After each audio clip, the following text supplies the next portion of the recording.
kanki nake yin kankankan.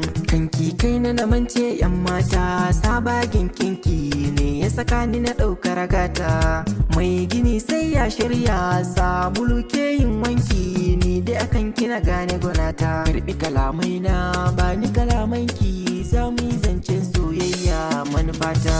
So sanadi kun ganta babu kalar kyawunta, so sanadi kun jita babu kalar muryarta, so sanadi kun jita babu kalar siffarta, so sanadi kun ganta babu kalar lebenta, babu kalar siffarta.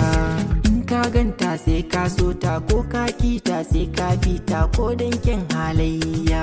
Mai kyau ce kuma mai ilimi ce, ta iya lobayya, ga nisuwa kuma ga tarbiyya, ta yi niso a cikin arabiya. Na san zaki kula da ni, komai zaki sai da ni ba jayayya. Ɗauki madubi ki duba, na san babu kamar ki.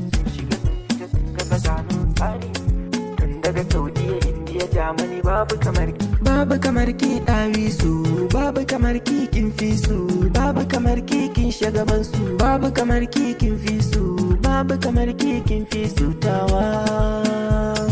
So mai sa'ayyaki bai duban cancanta ko mulki, in ya shiga kai mamaki, bai zaben soho ko yaro duk ya saka ayyaki. Ni na samu na more, na dace na gane na zama dan sarki, kar da ku sha mamaki, so mai sa azumu sarki. Wataran ka sha labari, wataran ka sha soyayya, ina saka rawani ta saka alkifa ta mata, ta hadu tamkar ɗawisu, ta shiga taron tafi su, ta zama tamkar ɗawisu.